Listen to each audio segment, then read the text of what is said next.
Hello mga kabisik, paano ba i-check kung maganda pa yung compression ng iyong combustion chamber dito sa loob, okay? Alinisin mo yung spark plug mo, okay? Takpan mo itong butas, okay, ng ating spark plug. I-on natin ang ating ignition switch, yan. Or kahit hindi mo yon, i-kickstart mo. Pero mas maganda kung may good yung battery mo, i-push start mo siya.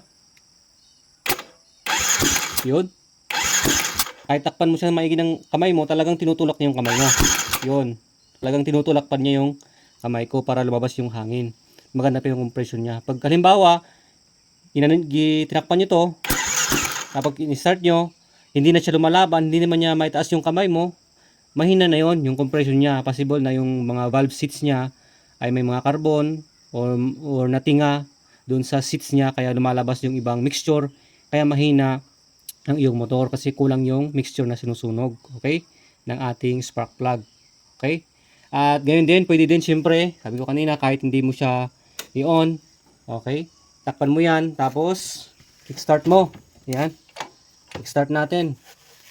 Dapat good na good pa rin yung lakas ng ating pagbuga na dito sa ating may spark plug. Yun.